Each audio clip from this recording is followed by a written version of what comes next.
Hello. Hi.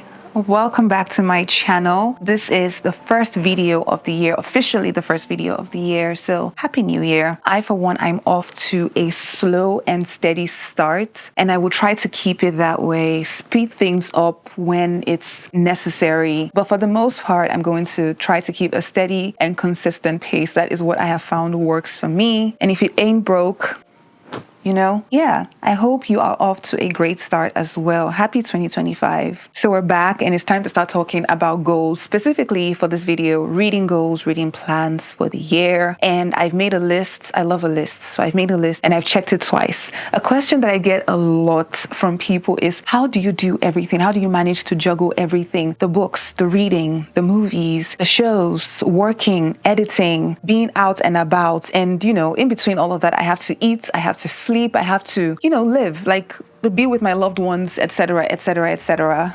My quick answer is, number one, you have to make time. You have to make time for what you love. I love doing all those things. And I've learned that if you don't learn to make space for things as quote unquote frivolous as your hobbies, you won't be able to make time for the big things. So yeah. Number two, I don't do everything at once. I am human, so usually when I'm focusing on one thing that I'm doing, it means something else is maybe suffering at the time, but I very rarely multitask. There's some things that I can do on top of each other, like rewatch a movie while I'm doing something else. But for the most part, I don't multitask. Okay, you're human, that's okay. You're not going to get to do everything. You're going to miss out on some things. And sometimes that's just good. I've learned to live with it. Number three is connected to number two. I haven't had FOMO in a very long time. There are some things that are popular and trendy and really good that you maybe won't be able to experience at the time when it is trendy. And that's okay. Once you get over that and you start doing the things that you enjoy, you find yourself doing more of the things that you love with the time that you do have. So yeah, that's my secret. And sometimes I get exhausted. So I rest. I find time. I make time for rest. But I always maintain that it feels different to be exhausted from doing something that you love versus, getting exhausted from doing something that you maybe are not enjoying. It's a different feeling. Anyway, again, today we're talking about books, specifically my top 5 most anticipated book releases of the year and some honorable mentions. These are books that I would loan out one of my siblings to read ahead of time, but I'm patient, so I will wait. So yeah, let's get into it. First, and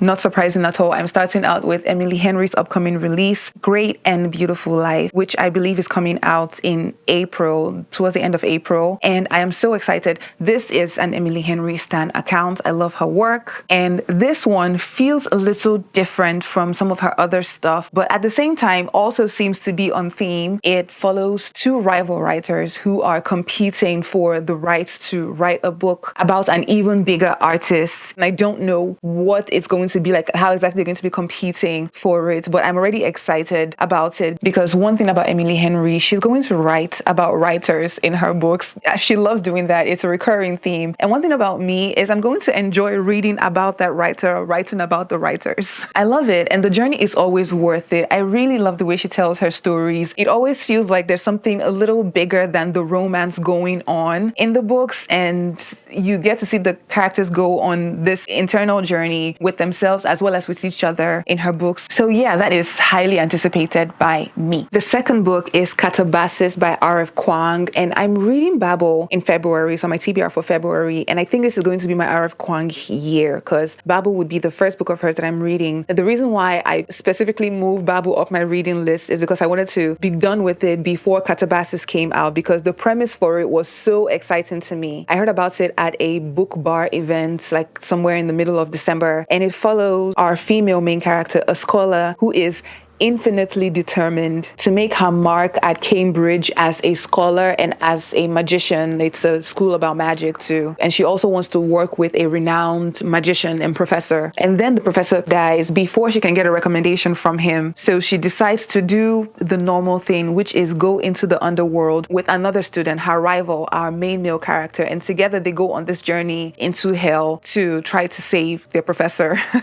That sounds ridiculous and exciting. But from what I heard, the night it was talked about, it seems like a bit of a departure from what Arif Kwang usually writes. It sounded like it would be her first like attempt into the fantasy romance genres. So because that is a world that I am looking to go into as a reader this year, it was an automatic add to my list. I'm like, I love everything about this. I'm excited to read it. The third book is Everything is Tuberculosis by John Green. And this is nonfiction. Look, I have followed John Green, well, the Green brothers, but mostly John, for years since I found out about him and his brother Hank in college. Shout out to Crash Course. That was really helpful back in the day. But you have not known beef until you have heard John Green talk about his beef with the disease that is tuberculosis. And side note, if that is something that you're interested in, like reading about diseases, there's a really good book that came out like mid 2022 called The Phantom Plague: How Tuberculosis Changed the Course of History or something like that. And I highly, highly recommend it. It talks about the disease, how it started, the social history of the disease, how it has managed to persist,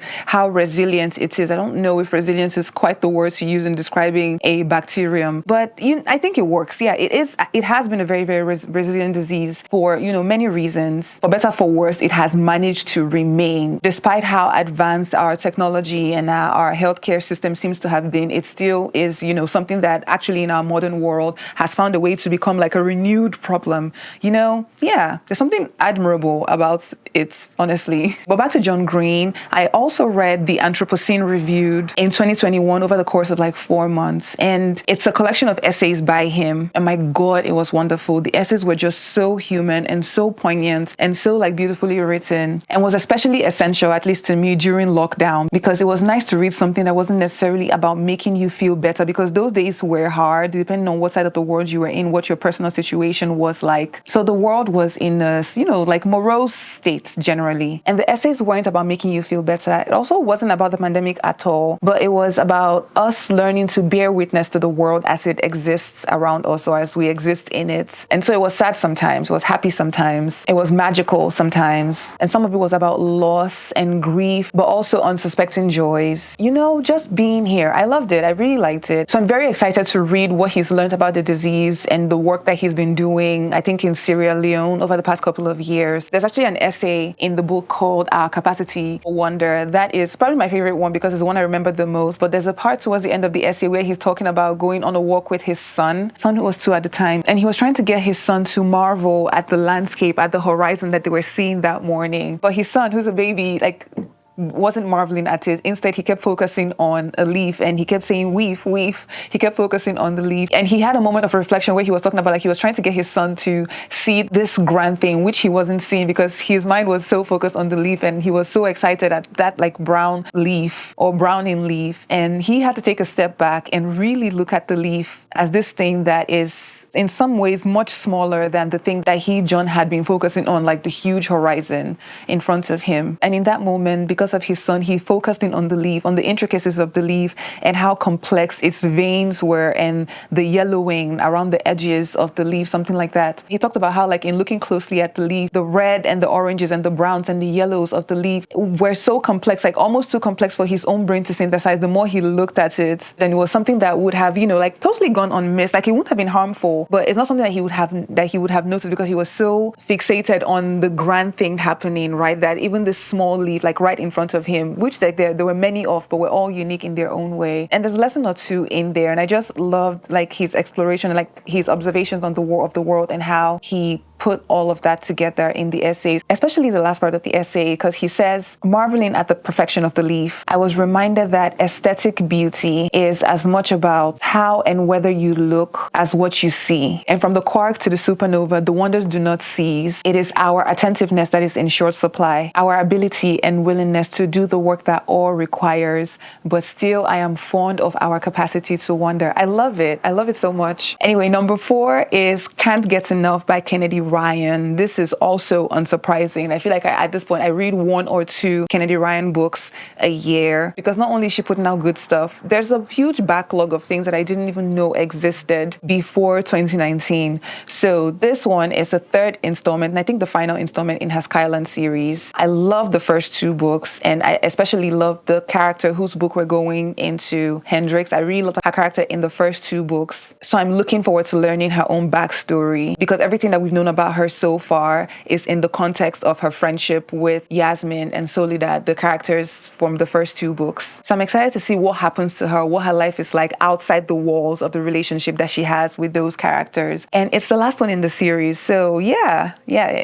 The fifth one is There's Something About Mira by Sonali Dev. This one is on my list specifically because Sonali Dev is one of my favorite rom-com, chick lit, women's fiction authors that I think does not get talked about enough for my liking. I don't think I've ever heard anyone, like apart from me and one other person, talk about her work, but her books are so good. I talked about some books in one of her series in my books that got me back into reading video. But she has her Bollywood series, which is great, and she also has an Jane Austen retelling series. I love her book so much. I definitely think she's underrated. This one specifically follows a character, Mira, of course, who finds an engagement ring while she's on a tourist trip in New York and has to reunite the ring with its owner. And at the time she's on her own engagement trip, she seemingly has the perfect life, the perfect fiance, the perfect job. But in getting this ring back to its owner, she has to work with this journalist who she meets. And, it's a whole journey. I don't know what the journey is going to be about.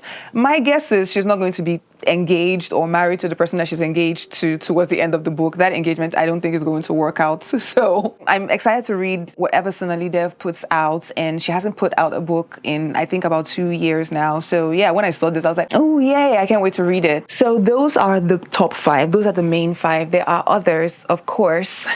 I also will leave a link to my Notion, my reading list, my TBR list for the year. I did that in my previous video. I'm still on the fence about getting a Goodreads account. I don't know if I want to do that yet. I'm giving myself to the end of this week to decide if I actually want to make a Goodreads account. It's just so many years have passed and I haven't done it, so I don't know if I'm going to do it. But yeah, we'll see. I don't know if it's worth it. Let me know in the comments if you think it's worth it to create a Goodreads account, because I'm already used to documenting my thoughts about what I've read on my blog, and I really don't know if I have the bandwidth to add another social media type account, even if it's specifically for reading. So yeah, let me know if it's worth it. I'm not sure that it is yet. I haven't been convinced. But other books that I'm looking out for are The Love Lyric by Christina Forrest. That is also the third of a series, and I think the last. I'm also looking forward to reading Flirting with Disaster by Naina Kumar, an author that I found out about last year. I think I read her first book last year, and it was so good. So I saw that there was another one coming out this year. I'm like, yeah, sure, why not? Another author whose work I really, really love, Ashley Poston, mostly because of how she writes time and like a little bit of like paranormal themes into her romantic comedies. She has a book coming out this year called Sounds Like Love, so I have that on my list as well. And Love and Other Words by Christina Lauren is being re-released.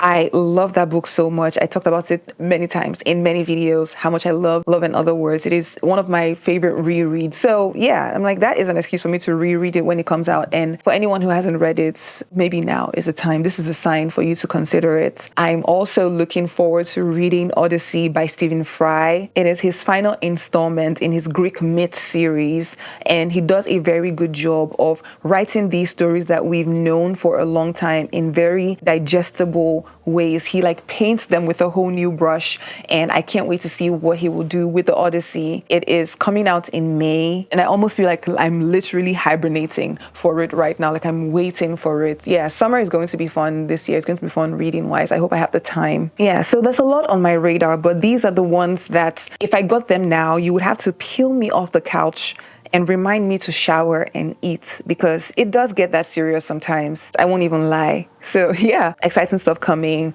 A couple more thoughts and maybe a few words of encouragement, reader to reader. Let this be the year where you pick a book that pushes you out of your comfort zone a little bit. So far, I have not regretted taking a recommendation from someone who reads an entirely different genre, an entirely different like category of book that I wouldn't have thought about before. I usually learn something, even if what I learn is that I definitely don't enjoy the genre. Reading is fun, and you should read it for that reason. People read for escapism. I don't think there's anything wrong with that. But I think you could also, reading is also one of the most personally, positively challenging things you can do for yourself. So using reading as a medium to push yourself a little, to be more courageous, to try to learn something outside of what you would ideally gravitate towards. I think reading could be a way for you to do that, to push yourself out of your comfort zone a little bit. And I'm not talking self-help exclusively. I'm talking, reading a memoir by someone who you want to learn something from, whose life you want to learn about, a book about a topic that you're interested in, a genre that you haven't visited before. Those can be fun. But also, I think it goes without saying, but I hope it doesn't come across as condescending, but you are smart. There's so many times that I've heard people say things like, oh, I don't read that. Those are smart people books. I'm always like, what do you mean by that? It always it seems like a dig at the person who is reading that book, but you're also kind of implying that you don't think you're smart enough to read that book. So if that's a belief that you have, I think you get rid of it. It's not, of course, you're smart. You can read letters and you can read words, and that's really at the core of it what reading is. And there are many times, I can't tell you how many times I've picked up a book expecting it to be a doozy, expecting it to be this difficult read. And in doing that over the years, I've really challenged myself. And I've learned that some people make books out to be more intimidating than they actually are because it makes them feel better to read quote unquote smart books. But books are not supposed to be intimidating. There are some books that will push you for sure. But I found that most of the struggle has to do with our dwindling attention span than, our capacity or our ability to push ourselves to be more intelligent or to be, faster readers, better readers, whatever that means to you. I remember I worked really hard to convince a former coworker, now friend of mine, to read Pride and Prejudice in 2023. And at first she was like, yeah, it's not really my style. I don't really like those type of books. They're kind of old school. They're kind of boring. And I told her, I'm like, you watch reality TV and you read Jane Austen books are filled with messy characters, gossipy, messy characters. You absolutely would enjoy it. And she started with Emma, and then she read Pride and Prejudice, and she loved it. I totally converted into an Austen fan, but that's something that I found to be very, very excited about when she read it and enjoyed it. I'm not saying that would be everybody's experience, but I think it's a worthwhile journey, as a reader. But yeah, what books are you most excited for in 2025? Let me know in the comments. What are some of the things that you're anticipating reading? Are you going to add any of these that I've talked about to your TBR? Yeah, we have gotten to the end of the video. I have yapped enough. Don't forget to do all the things like, comment, subscribe, and I look forward to seeing you in my next video. Mwah. Goodbye.